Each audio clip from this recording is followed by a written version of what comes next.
Today at the National Press Club, Defence Minister Peter Dutton and Shadow Defence Minister Brendan O'Connor face off in the 2022 defence policy debate against the backdrop of China's military expansion and Russia's invasion of Ukraine, the 2022 defence debate.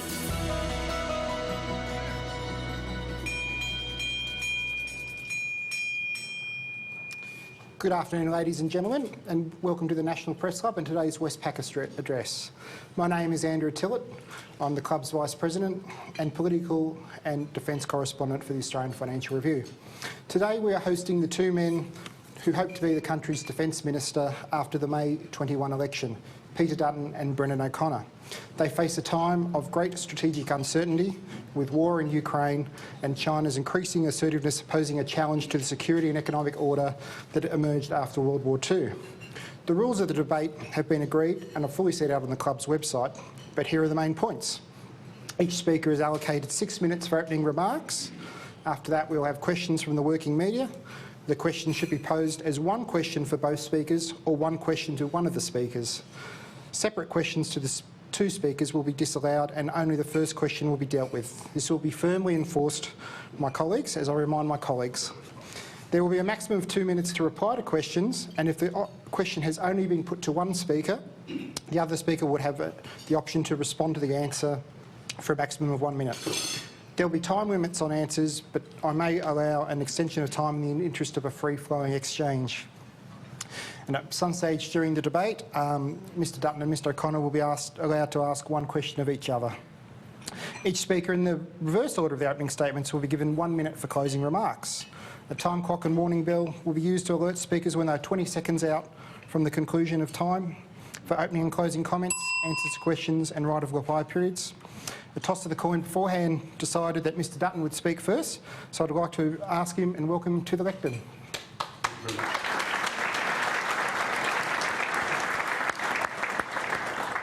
Andrew, thank you very much. Firstly, thank you to the club for hosting an important debate today. Can I acknowledge all of those in the audience who wear our country's uniform or have in the past, and thank you very much for your service to our ambassadors here today, and a very warm welcome to each of you in particular. And I point out to those who are watching today, didn't see the acknowledgement of the Ukrainian ambassador before, for which there was a round of applause.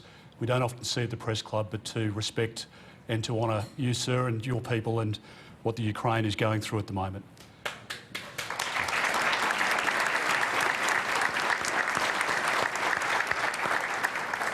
Ladies and gentlemen, as we know, for the past 3 years, our nation has been beset by some of the most challenging international circumstances faced by any government in our lifetime. Navigating our country through a once-in-a-century global pandemic has, of course, not been easy. But there is no one alive in our country today who has done this before. And on any metric, however you look at it, Australia has weathered the storm better than almost any nation on earth. Decisions taken by the Morrison government literally saved tens of thousands of lives and hundreds of thousands of jobs. We've kept our country safe and we've kept our economy strong. Australia has emerged from the pandemic in a position of strength and with cause for optimism about the future. But we know that we can't take that for granted. The world around us has changed, and we're facing a future that is more uncertain and a region that is less safe. What seemed unthinkable 5 or 10 or even 1 year ago, to be honest, has become our reality. War has returned to Europe, and we are today 70 days into Russia's immoral and illegal invasion of the Ukraine. China's intimidatory use of grey zone warfare tactics, like hacking and like economic coercion, is threatening the sovereignty and prosperity of every Indo-Pacific nation. We live in times echoing the 1930s, with belligerent autocrats seeking to once again use force to achieve political outcomes. If history has taught us anything, it is that when dictators are on the march, you can only preserve peace by preparing for war. You can only deter aggression from a position of strength. And the Morrison government is committed to building that stronger, safer Australia. The Ukraine has demonstrated very clearly, if anyone needed reminding, that direct military action can only be repelled by a direct military response. We know this, and so do potential aggressors. The Morrison government is committed to building a larger, stronger and better equipped Australian Defence Force. We are increasing the size and the capability of the ADF by around 30%, taking the total permanent force to almost 80,000 personnel. We're investing more than $270 billion into defence capability this decade, and we're undertaking the most significant renewal of the Royal Australian Navy since the Second World War. We're revolutionising Australian offensive cyber capabilities, investing $10 billion into doubling the size of the ASD, the Australian Signals Directorate, and turbocharging our ability to strike back against cyber conflict. The government understands that Australia must have an effective, deployable and integrated military force if we are to deter aggression. The nuclear-powered submarines that Australia is building at Osborne through the AUKUS agreement add an entirely new dimension to such calculations. The range, the stealth, the survivability of nuclear-powered submarines make them an incredibly powerful deterrent and capability for our country, underpinning the security of our nation for the next 50 years. But it goes beyond that. We've purchased or built and brought into service significant and serious capability which has made the ADF a stronger and more lethal deterrent. This has included joint air-to-surface standoff missiles to enable our FA-18 Super Hornets and our F-35 Joint Strike Fighters to hit targets at a range of 900 kilometres. We're also acquiring long-range strike capabilities, including Tomahawk cruise missiles to be fielded on our Hobart-class air warfare destroyers, the most potent warships ever operated by our Navy. We've acquired 24 MH-60R Seahawk maritime combat anti-submarine and anti-surface warfare helicopters, and we've built 3 of the 6 planned all-Australian Loyal Wingman uncrewed combat aerial vehicles. Now, in contrast, the Labor opposition likes to speak a big game on defence. But just like on borders, Australians need to look very closely at what Labor says before you see what they actually do in government. When the coalition came to office in 2013, Labor had cut defence spending to the lowest levels since 1938 at 1.56% of GDP. In their 2012-13 budget, Labor cut defence by over 10% in real terms. It was the largest year-on-year fall in funding since the end of the Korean conflict. They delayed, cut or cancelled over 160 projects, not because the projects were behind time, but because they reallocated that money to other higher priorities. Now, we've undone Labor's damage and we've lifted defence spending to 2% of GDP. There would today have been $55 billion less in defence had Labor still been in government. This election is about deciding the choice and whether you risk Labor with our national security. Thank you, Mr Dutton. Right on 6 minutes, so I appreciate that.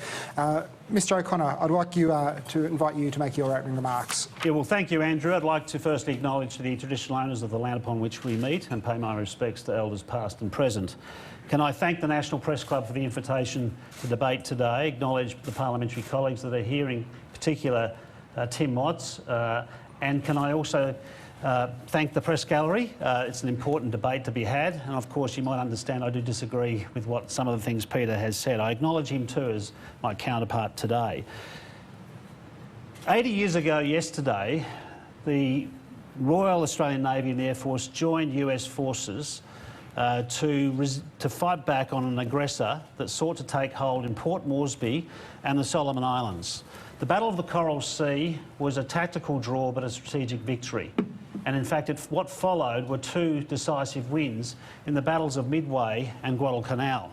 7 months before that, a newly elected Prime Minister, John Curtin, turned our eyes to the United States, and that strategic pivot provided an opportunity to defend this nation effectively. 80 years on, that important security alliance is still in place, and it's been deepened and broadened, and in large part that's because of the bipartisanship it enjoys. So people shouldn't be surprised that Labor supported the AUKUS proposition when it was put to us. You shouldn't be surprised that we also supported President Biden enlivening the Quad. or for that matter, agreeing very swiftly on the government's decision to provide lethal and non-lethal aid to Ukraine. And can I just again acknowledge the ambassador to Ukraine that's here today, a remarkable representation, and very important that he's here. Can I also say that we also believe that we need to, as an opposition, support the government of the day on national security issues, and that's even when the government plays partisan politics on national security. But we also have another job, and that's to hold the government to account. And the fact is, this government has failed to deliver the defence capabilities that this country needs. In almost a decade, they have not delivered the assets that they've promised. I think it's also fair to say that, and in fact Greg Sheridan recently wrote, that if you could guarantee Australia's security by announcements that have been made, we'd be the most secure nation in the world. Furthermore, I think it's also fair to say that the Morrison government's made some serious national security mistakes, some significant foreign policy missteps. They've had 6 defence ministers in 9 years. They've had 4 defence ministers in 4 years under Scott Morrison, which has resulted in inadequate oversight and focus on this portfolio. They've not only failed to deliver a submarine in almost a decade, they've spent $5,500 million not doing so. They have had helicopters that can't provide cover fire for our troops and have cancelled that contract. It's wasting billions of dollars. A frigate contract that is delayed, riddled with serious engineering issues, billions of dollars over budget. Existing vessels with too little firepower, not updating the naval shipbuilding plan as promised. Our only armed drone program, Sky Guardian, cancelled inexplicably, nothing to replace it. They've announced the life of type extension to the Collins-class submarines 6 years later than advised. On the national security front, Scott Morrison allowed for the Darwin port to be leased to a state-owned Chinese enterprise for 99 years. Just remember that. Labor. It was Labor winning government stationed the US Marines in Darwin, and it was Scott Morrison that flogged off the port to the Chinese. The fact is there are more mistakes too. We've seen it with the allowing a Chinese-owned company to store sensitive government data from the Australian Tax Office, Treasury, and if you can believe it, the Department of Defence. On the foreign policy front, they've badly damaged our relationship with the French, with the currently now newly re-elected French president. The European state, which has the greatest presence in the Indo-Pacific. Compounding that mistake, they forced President Biden to apologise to the French for that fallout. They've abandoned the strategic ambiguity approach adopted by the US when it comes to the conflict potential conflict that might involve Taiwan. They've turned on its head the Teddy Roosevelt maxim, talk softly and carry a big stick. In fact, they shout from the rooftops, but they don't deliver the stick needed, and it won't be here until it appears 2040. And finally, they drop the ball in the Pacific. Not being seen to treat Pacific Island countries fairly or seriously, cutting foreign aid, mocking their concerns about climate change, by failing to comprehend the importance of soft power diplomacy. They have failed the art of statecraft. And that's why we do need a government that thinks strategically and long term. We need a government that won't offend our friends. We need a government that enhances local content. We need a government that engages more in our region. Frankly, friends, we can do better. We need to elect an Albanese Labor government. Thank you. Thank you, Mr O'Connor.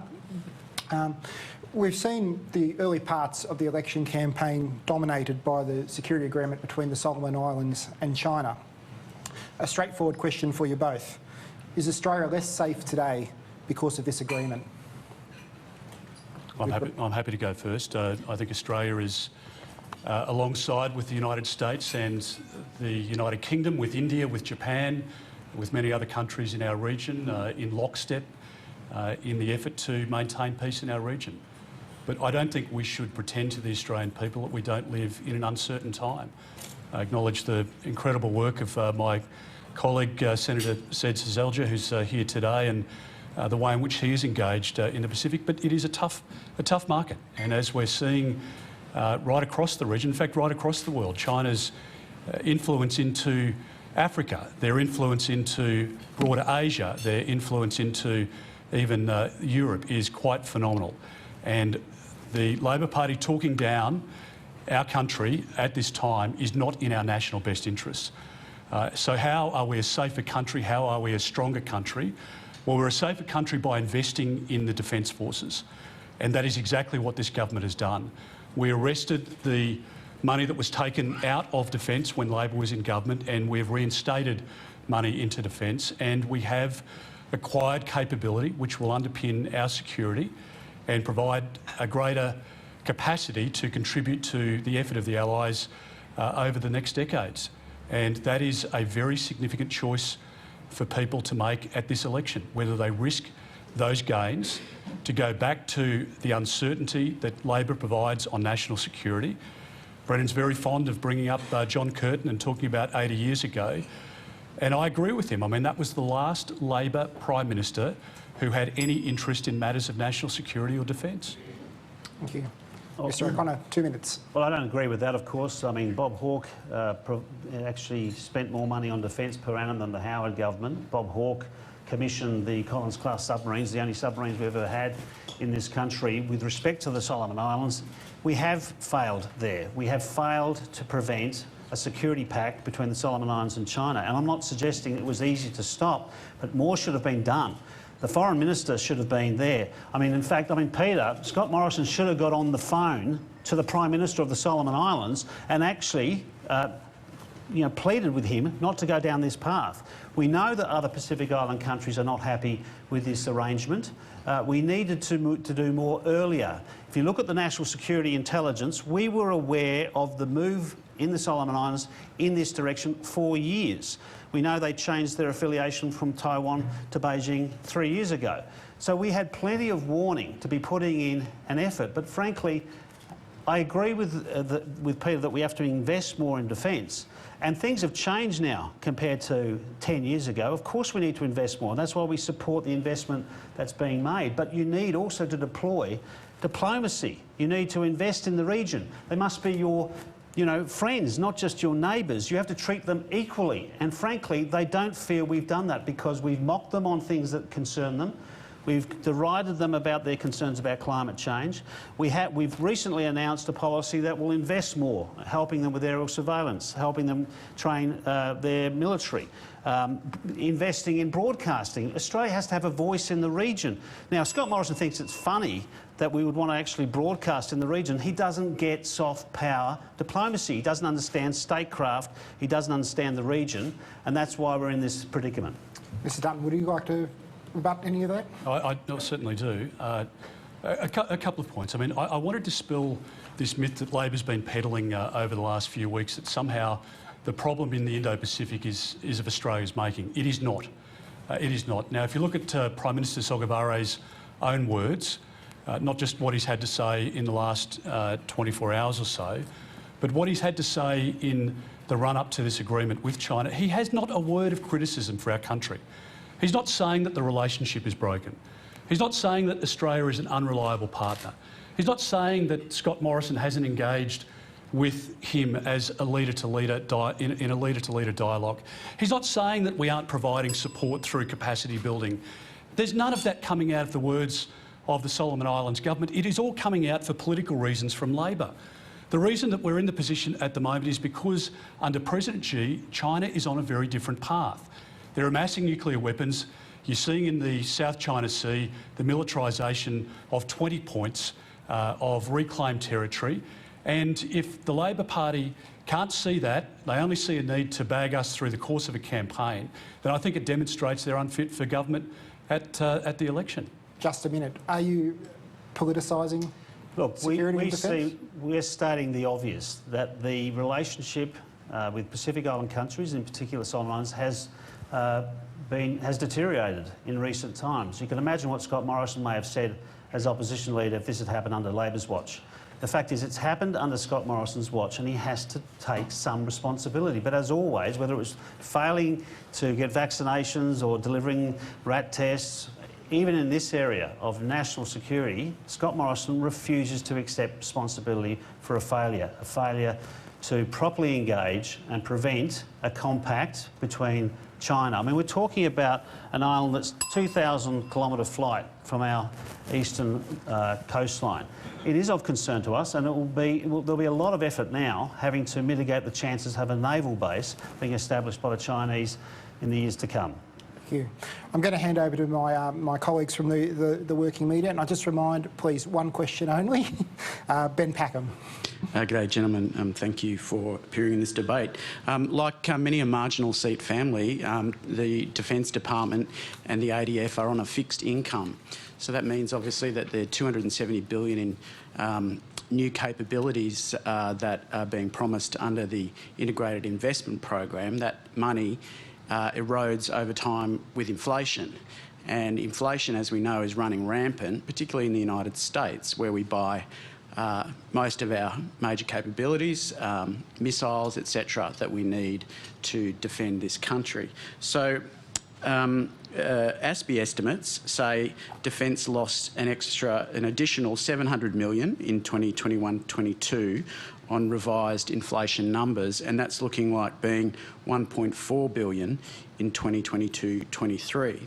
So to both of you, I'd like to ask, and this is before you even get to the question of do we need to lift defence spending to meet the China threat, will you consider in the short to medium term boosting the defence budget to counteract the corrosive effects of inflation on the defence budget?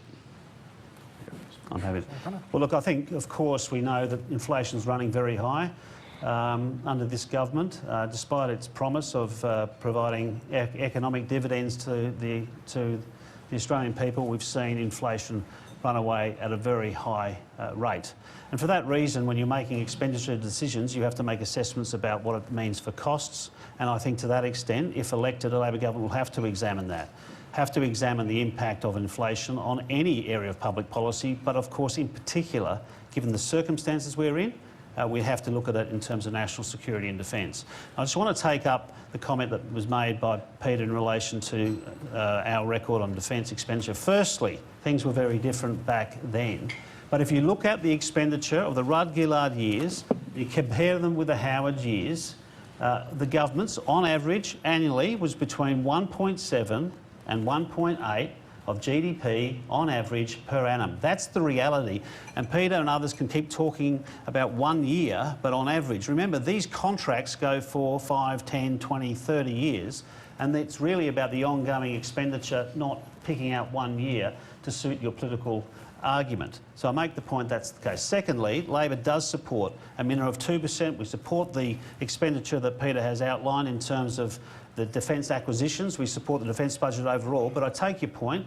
Any government, whoever, whether the government's re-elected or we're elected, will have to examine the impact on what it means for defence assets and acquiring those assets. Mr Dutton. Ben, I don't want anybody to be left with the impression today that the Labor Party will increase funding if they're elected on the 21st of May. I mean, Brendan's words then effectively parroted the words said before the election of the Rudd government. Labor will always give you a guarantee that they're going to spend money or more money in government on defence, and they always, without exception, regardless of the circumstances, regardless of how precarious the times might be, the projections that are available to you, they always find a higher priority and always take money away from the Defence Force, which means the men and women of the Australian Defence Force, as you point out, and it also means away from our ability to acquire the capability that those men and women need.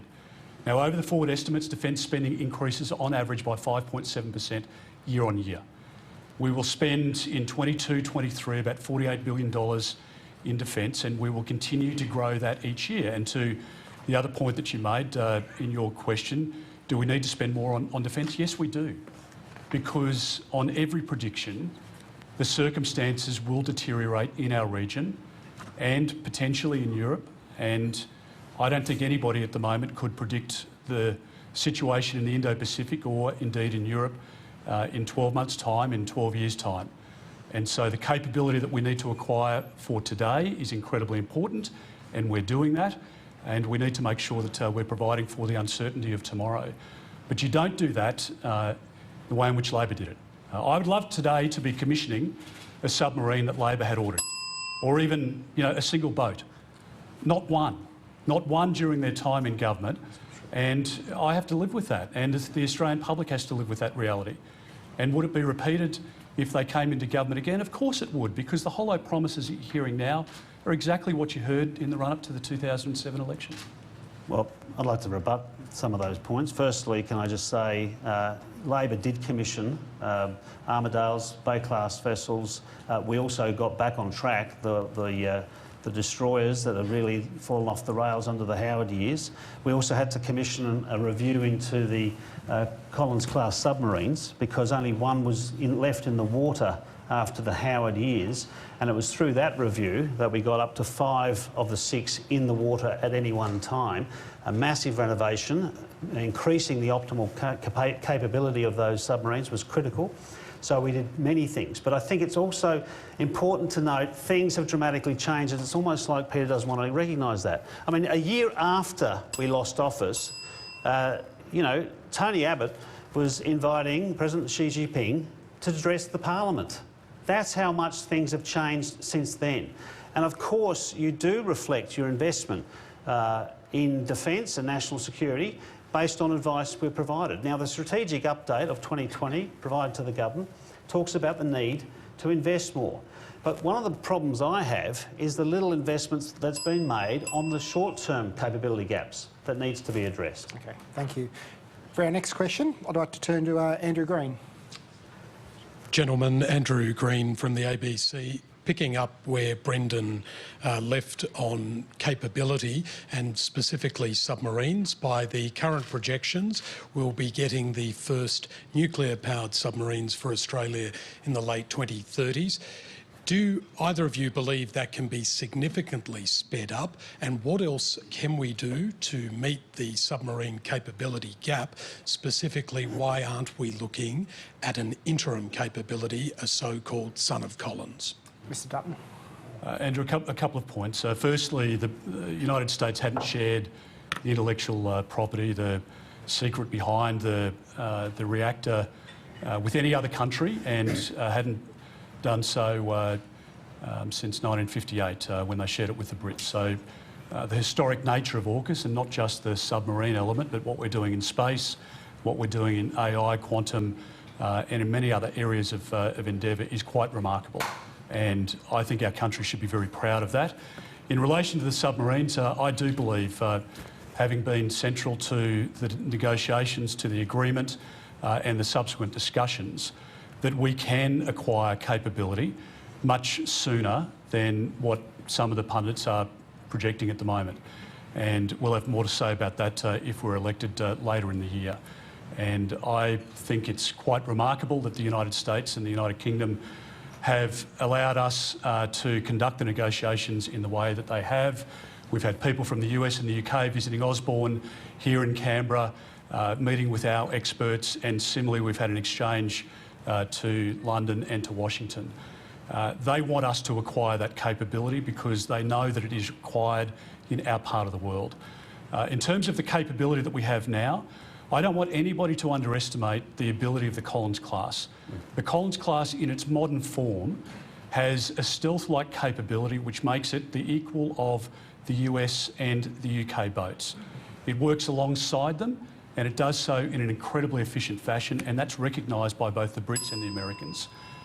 We don't want a third class of submarines, and I know that some commentators continue to write this.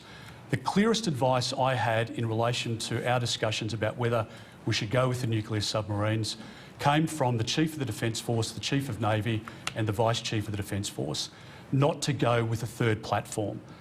And there are many reasons, and we haven't got time to go into them now, as to why you wouldn't do that. And cost is one, but very far down the list. So it is not in our national interest to pretend that we could have a third class of submarine. Somehow we can buy it off the shelf. I want someone to explain to me where this shelf is, because I don't know.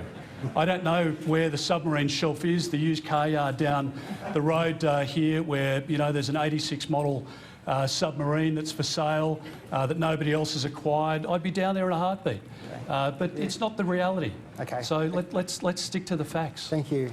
Do I get 4 minutes as well, or what? Mr O'Connor, do you know where the shelf please. is? No, look, we want to see the submarines delivered under AUKUS. Anthony Albanese wrote to Scott Morrison and indicated we'd like to be part of a committee, a bipartisan committee, to oversight the 18-month review. Now, the Prime Minister, Scott Morrison, chose not to do that, but we do have a bipartisan approach to making sure we get the best assets possible. And it's not just submarines either, I might add. It's obviously other technologies, and Peter's right, we get access to technologies of the United States and Britain which we've not had before. And that gives us an opportunity to accessing those technologies, to actually invest in research and innovate, invent and commercialise our own defence assets through that collaboration. So that's the first thing I'd say. In relation to the potential gap or the perceived gap that might exist between now and then, firstly I would agree with Peter that the Collins-class submarines are very, very capable boats. And to that extent we should be happy that we've got them in the water and they're working efficiently and we've got the crew. However, if we can bring forward, and Peter sounds confident, but if we could bring forward the delivery of nuclear-propelled submarines, well, that would be a very good thing.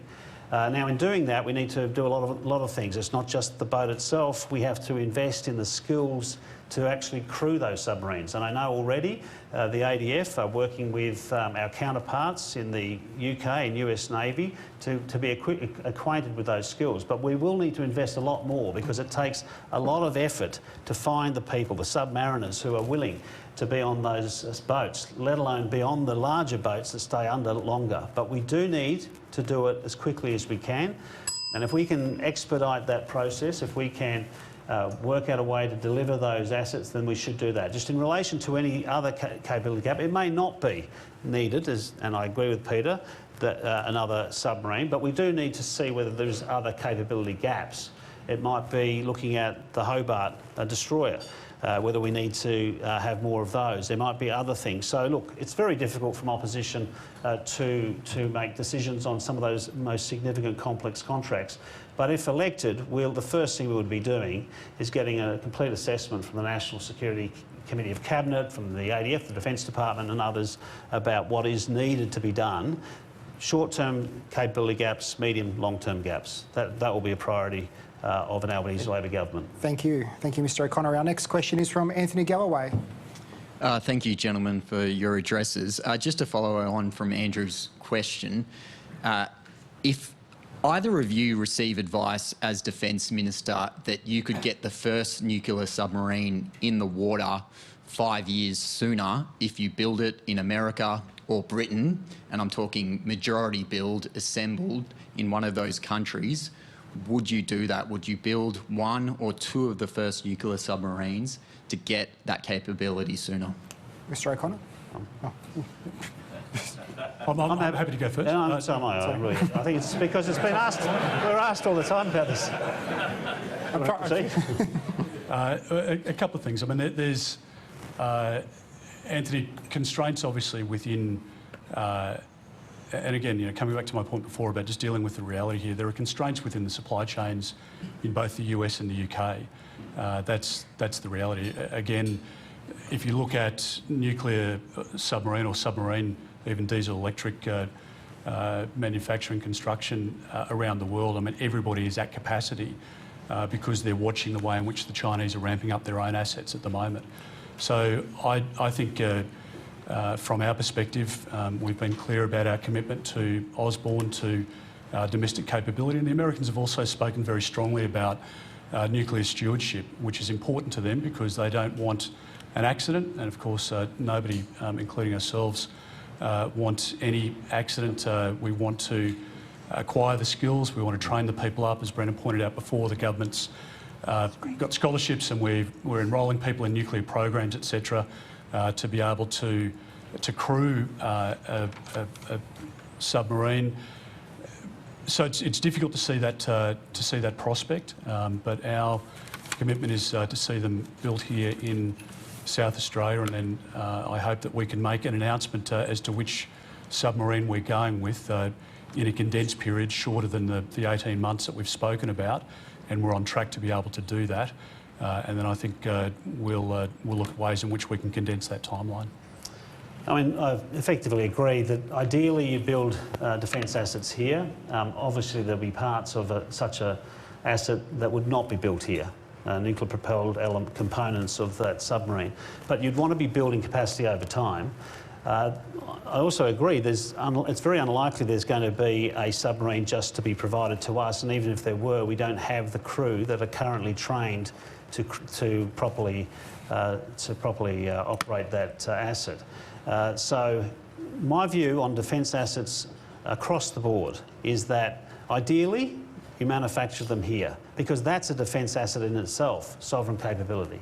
Secondly, if you can't build it all here, you build as much as you can build here, and if it's a long-term contract, you'd actually look to increase the proportion of local content over the course of that contract. So in other words, you'd build in an increased capacity for the local defence industry to deliver, because sovereign capability is an asset in and of itself. And we know there are going to be supply chain problems. If you think about what's being delivered to Ukraine at the moment, which has been, remarkable, and more needs to be done, we know that. But that leads to shortages elsewhere. So what it really says to me is we need to find ways to increase our stockpile, increase our capacity to build assets without relying on others if we can. And that takes a lot of investment. And I think we need to be thinking in those ways, on those terms, when we talk about assets. As a defence minister, though, you want to make sure you've got what you've got to defend the nation. But along the way, you have to build up the capability to do it here, not just for jobs, not just for the economy, but for defending the country. Thank you. The next question is from Andrew Cornell. Hi, gentlemen. Question for Mr Dutton, and Mr O'Connor can respond. You and Scott Morrison say Labor are about appeasing China. What do you mean by this? How would they appease China? And you said in Parliament the CCP wants Labor to win. Why do you think that? Well, Andrew, I'm looking forward to Brendan's response to my answer. You'll get a response. I think it's... give him 2 minutes. I think, Andrew, we are dealing with the reality of a new China. And I think Australians should be wide-eyed, about this. I think people should be under no illusion. There's no need to embellish the intelligence that we're reading. There's no need to pretend that something is happening. The fact is that every like-minded country has drawn a similar conclusion about the direction of China. Now, there's no doubt in my mind that the Chinese Communist Party would like to see a change of government at the 21 May election. No question at all.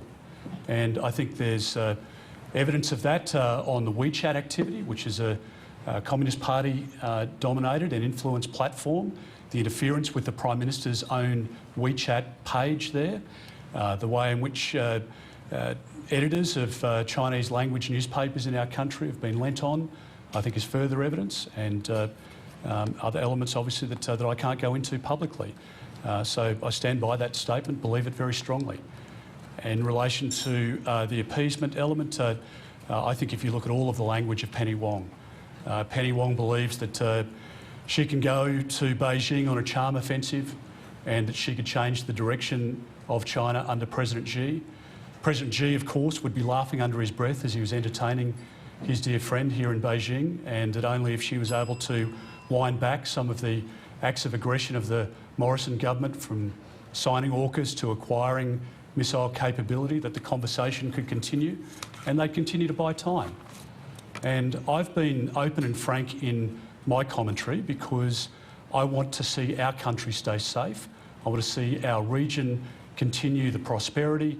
I want to see people in countries that surround us that aren't as wealthy as we are lifted from poverty, and we can only do that if we've got security and peace in our region, and that's at the heart of everything we're trying to do to defend our nation. Thank you, Mr Dutton. Mr O'Connor, your response. Well, I don't agree with that conspiracy theory of Peter Dutton that there's some benefit for China given the position that Labor's taken in relation to China, and it's changed conduct. As I said from the outset, if I'm just allowed to finish, Peter, you've just had to go. As I said from the outset, we know China has changed. We know it's now more assertive, more aggressive, more coercive, and in fact Penny Wong, who's just been verbaled by Peter, made that clear in contributions last year, where she outlined the significant shift that's happened in the region.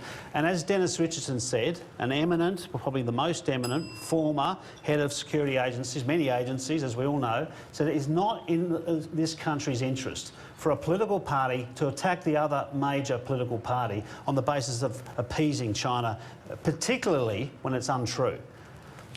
Where would relations with China be different under Labor compared to the government, though? Well, I think I think we've been saying now for some time. We've agreed with the government. We have, and when I've been asked questions about am I blaming the government for the changed behaviour of China, I've made it unequivocally clear that it is not the Australian government or Australia that's changed its behaviour.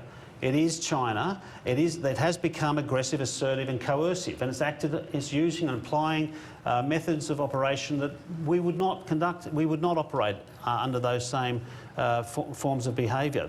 I've made that very clear. Anthony Albanese's made that very clear. Penny Wong's made that clear. I think the reality is, yes, you will see China involve itself in our matters from time to time improperly. But that doesn't mean it wants one over the other, and of course it suits Peter's purposes to suggest otherwise. Do you think China will change, given that the world is moving towards a tougher sort of stance? My assessment is no, Andrew. I think if you look at the relationship now between China and Russia at a time when the rest of the world is applying sanctions in a unified way or condemning Russia for the acts of aggression, China is forming this unbreakable bond. When you look at the amassing of nuclear weapons, militarisation in the South China Sea, the loss of Indian troops on the shared land border at the hands of Chinese troops only within the last few years, I think it's deeply concerning, and it's heading in one direction.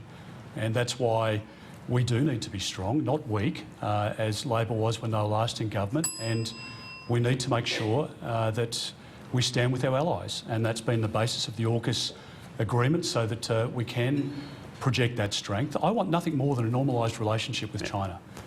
We have an incredible diaspora community here, wonderful Australians who have worked hard, they've educated their children, they're law-abiding, a huge part of the success story of migration to our country. But the direction of the Chinese government at the moment, including in our own region, is alarming, and we should be realistic about it. Thank you. Thank you. Now it's time, I guess, open mic night, where both of you can ask a question of each other. Who would like to go first? I'm happy to ask Peter a question. Got several in mind, but I'll just use one. Just ask one. No profanities over it. Not with the mics anyway. But look, given upon reflection, when you think to the comments you made about it being inconceivable that we would not engage in a war with a nuclear superpower given an invasion of Taiwan that might involve the United States. Do you think on reflection, answering that hypothetical in the affirmative was the right thing to do, and would you say it again? Well, Brendan, we have an alliance with the United States. It's served us well for decades. The United States has been the underpinning of security in our own region for the last 80 years. I know at different times during Labor's history, including under the leadership of Mark Latham, I think you voted for Mark, there was talk about breaking the alliance with the United States. That will never happen under a coalition government. We are a population of 25.8 million people. We have, in many ways, punched above our weight. We are a great and reliable friend and ally, not just in our region, but with the big and mighty, within the Five Eyes context and beyond that, in the Quad and elsewhere. And so do I think that we would shirk away from our responsibility to be a good ally with the United States? No, I don't. And I don't think that would be in the interests of our country. I think you would put us in an incredibly precarious position if Labor again decided to break the alliance with the United States. I think that would be a travesty. And I don't think... that's never happened. Well, it was spoken about, and the hard left of the Labor Party would break the alliance with the United States tomorrow, Brendan. Sir. You can go through your colleagues one by one who would seek to do that. And this is a time where we need to stand up together. Brendan today hasn't been able to point out one quote, not one quote from Prime Minister Sogavare of criticism of our country. Not a single word. Well, that's not true. Not a single word has he been able to point out. You should ask me that question. And so I think when you look at who has changed in the region, it is China. And as I've said before, I want to make sure that, that we can have a normalised relationship, but we're not going to cede our democracy, or we're not going to be in a position where we don't question human rights abuses. We are a country that stand up for our values, and we're not going to deviate from that. And that's the strength of the coalition, and that is the choice that people have to make at this election between a weak government led by Anthony Albanese, who will take money away from defence, or a proven track record of the Morrison government of supporting the men and women of the ADF and investing in a record way to keep our country safe. Thank you. Mr Dutton, your question to Mr O'Connor. Brendan, the last time you sat around the National Security Committee table, you were responsible for the arrival of some 12,000 people on 184 boats. What do you say to the men and women of the Australian Navy who are still suffering from PTSD today from having pulled those bodies from the water of those women and children who drowned at sea? Well, I firstly obviously have enormous admiration for the Customs and Naval personnel who rescued people at sea, who would go into dangerous situations in high sea states. And I can remember it vividly in 2010 when I flew into Christmas Island on the day that that unseaworthy vessel foundered on the rocks of Christmas Island. Our crew went into tenders and ribs, plucked, retrieved and rescued people out of the water.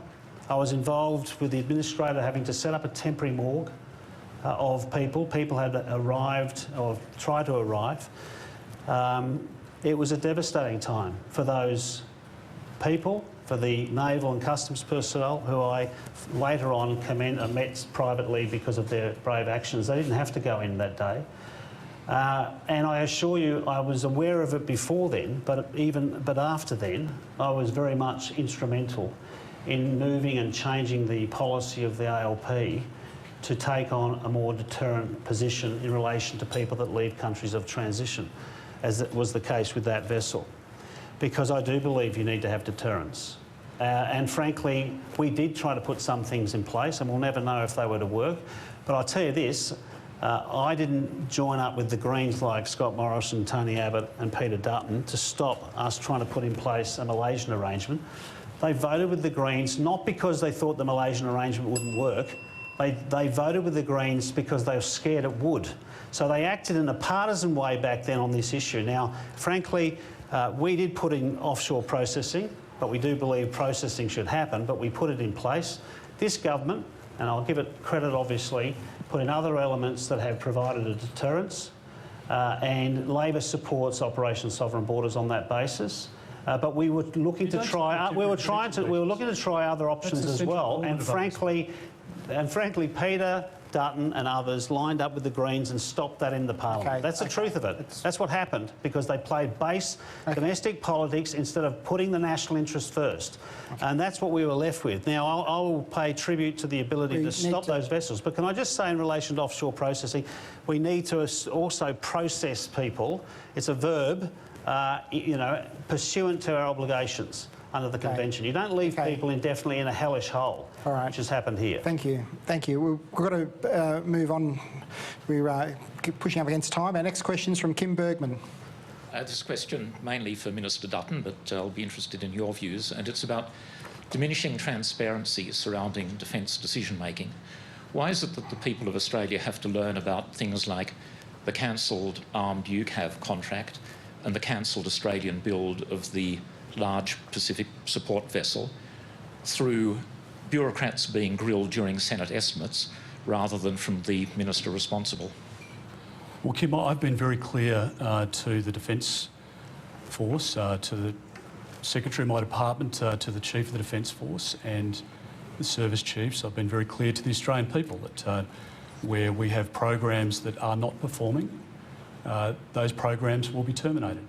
And I've been clear with our industry partners that we value the partnership very much, but we expect in a contracted arrangement for there to be performance. And where people aren't performing, then we aren't going to continue that arrangement. Now, in the vast majority of cases, we do have a successful outcome, and the Defence Department, along with our industry partners, are able to deliver capability on time, on budget, and enhance the capacity to defend our country. So I don't want the problem projects to overshadow the successes that we have, and evidenced by what we've been able to acquire just over the last couple of years. We have the ability to make announcements, whether it's by, a release from me or advice to the department first in a situation where there's been a decision that's been leaked and the media's picked it up, or the opposition's received that through a disaffected party, and that's put to an official within Senate estimates before we're able to make, or we're prepared to make a public announcement. Well, I can't change that. I mean, that's the nature of your business, is to try and form relationships with people that will, pass you a document or give you a heads up on something. So I don't want to do the journalists out of business, but that's the reality of it. So, but all I'd say is that we are spending $270 billion this decade, and we need to spend more. And if you look at some of the projects, Loyal Wingman is a project where that has the potential to be $1 billion a year export. It's going to be a huge success story, I believe, for our country, for Boeing, the partnership that we have there. It's a necessary capability. It's going to support us and our allies, and it's a huge achievement, and I think we should be very proud of it. Thank you, Mr. Dutton. Mr. O'Connor. I mean, clearly there should be more transparency. You don't get to boast about, Red Spice, and while you cancel secretly the Sky Guardian, only uncovered during estimates. You shouldn't be able to boast about building a support vessel, then meanwhile buy a second-hand one and hide it in the Canary Islands. I mean, the fact is the government has to be more accountable and transparent on these matters. It shouldn't say one thing and do another. It should disclose things it chooses to change its mind on. Unfortunately, there's a litany of examples where the government has not done what it said it will do, and often has promoted things that are new but never mentioned the things that it's cancelled. I mean, remember, this government started with a Defence Minister who's famous for saying we can't build a canoe. So you wonder whether they actually really genuinely support sovereign capability. Thank you. Our next question, Doug Dingwall from Canberra Times. Good afternoon, Defence Minister and Mr O'Connor. It's a question for both of you. The Defence Department last year was warned by ASPI its spending on contractors is a, quote, looming iceberg that could eat into its acquisition budget. Both its numbers of contractors and the external workforce have grown by thousands over the last 2 to 3 years. How will you respond to those warnings that this spending could sap the acquisition budget if you win the election? Sure. Look, we've already got a broader policy to examine the use of consultants and contractors to see whether they're efficient. We know there's been a terrible depletion in the Department of Veteran Affairs of removing, dedicated public servants and putting it in place untrained, often unskilled, not always sensitive, like labour hire employees to try and do a job they're not particularly made for. We've got concerns across across government about the overuse of some of these consultancies. And as I think Jim Chalmers has made clear, and Katie Gallagher, that we'd be examining the value for money.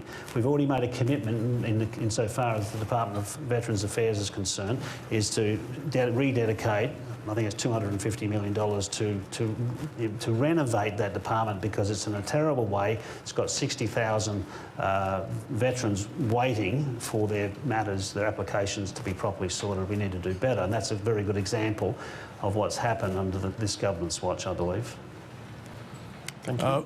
Well, Doug, a couple of points. I mean, firstly, it's obvious when you take money from defence over the forward estimates or into the out years that it's very hard to plan, because you've got a recurrent cost with wages, and under Labor spending $10 billion a year less, it does mean that you need to trim numbers, and that's the impact. It provides great uncertainty for the workforce, for the forward projections about how programs are going to be delivered, and the like. And As I pointed out before, we have put ourselves in a position where we've corrected Labor deprioritising defence, taking money out of the ADF, and not only have we stabilised, but we've increased the spending, and over the forward estimates we go beyond 2%.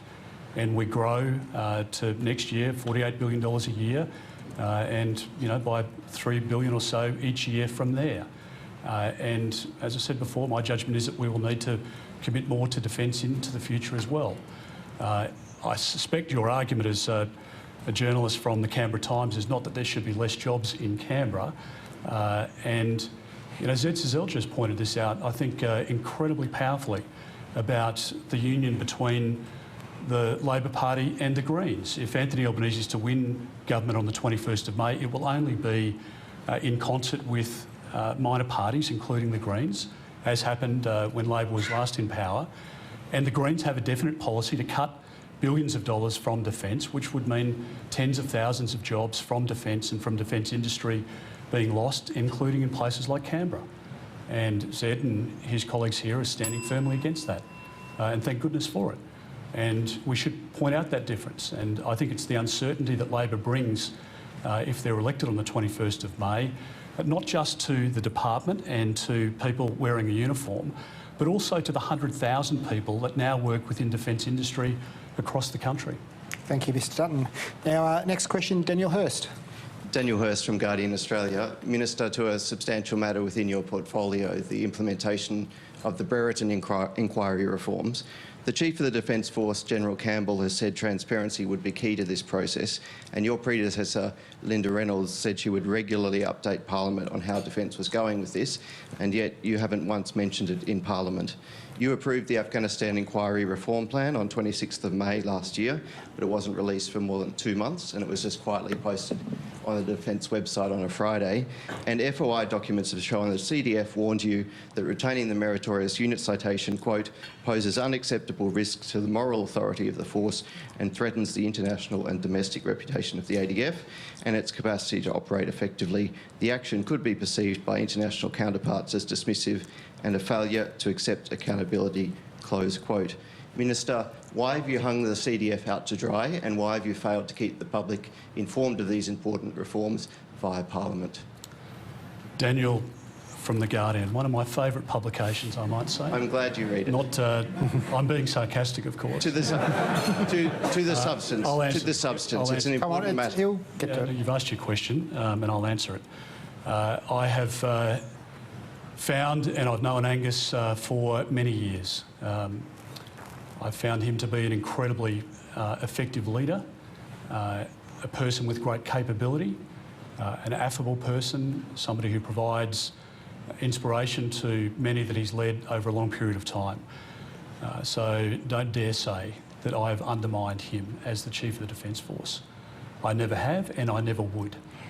So I take that very seriously. And if you have a suggestion that you'd like to substantiate your comment with as to something I've said, then you should table it here today. And of course you can't. So I'll answer your question. And so we have a situation where, as Home Affairs Minister, in response to serious allegations, along with the Attorney General of the day, we set up the Office of the Special Investigator. We did that on advice from the Australian Federal Police Commissioner, on advice from the CDF and from others, and looked at all of that advice, and we took a decision to set up the OSI. Now that is, has at its head an eminent, legally qualified former judge. It has an investigative capacity. It's doing its work. And so we have moved into a different phase. I'm not commenting on investigations. I'm not commenting on whether a particular investigation is up to a certain stage, whether somebody is about to be arrested, whether somebody's just been cleared. These are proper investigations that are undertaken by the OSI. So it's not a plaything. It's not something that should be disregarded. I have the utmost respect for the men and women of the Australian Defence Force, including those within the SAS. I'm not going to hang people out to dry, but if people have done the wrong thing, then there's a process to answer to. But we are following proper process here. There's not going to be a situation where we're leaking information about a particular individual in your publication or any trashy publication like it. We're not going to do that. Okay. We're going to allow the police to investigate the matters, and if there's sufficient evidence to prosecute, then they will prosecute. Okay, cool. Mr O'Connor, your response. Well, I think it's fair to say we shouldn't be commenting on individual matters that arise in that way, and we support the Office of the Investigator. I do think, though, and it was before Peter's time, I mean, he's only been in the job for about just over 10% of the government's term in defence, and he's number 6. But in fact, when Linda Reynolds was Defence Minister, I think it was unfortunate that she chose not to appear with the CDF when the Brereton report was publicised. In fact, I remember being on Insiders, just about to be interviewed by David Spears, and I couldn't believe it, but there was the CDF taking the guest appearance instead of a minister, instead of Minister Reynolds, which I think just showed that the government is willing to walk away from political leadership on that issue, and they should not have. Now, I'm not saying that's happened with Peter, but I do say it did happen at the time that the Brereton report was published publicly, and I do think the government should have stood aside next to the Chief of Defence Force and answered the questions about that matter. Otherwise, to the extent that Peter answered that we can't talk about these matters until there's a proper investigation underway, I accept that proposition. Thank you, Mr O'Connor. Our next question, Lucy Murray.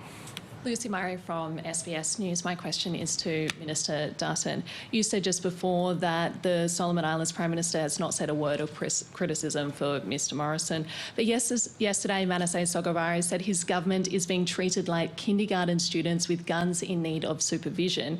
Clearly, he's angry. What will your government do to improve relations?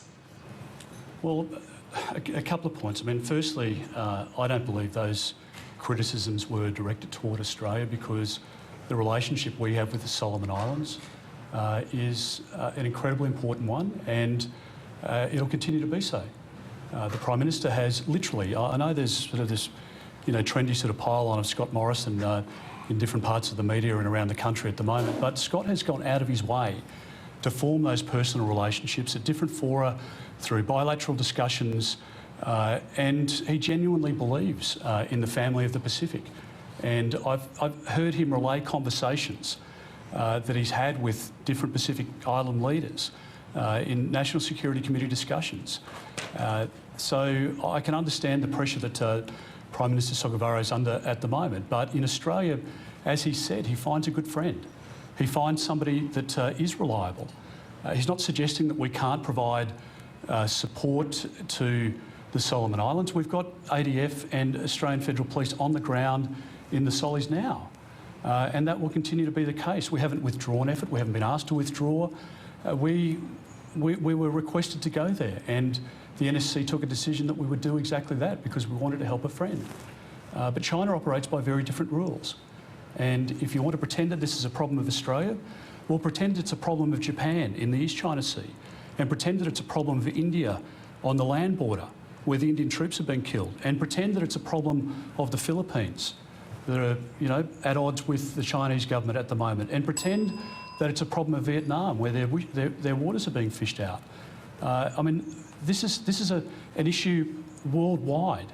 Talk to the Sri Lankans where the port's just been taken back because they can't meet the debt repayments to the Chinese government. We're living with that reality, and you can sort of dance around the different, half sentences and the nuance here and the nuance there.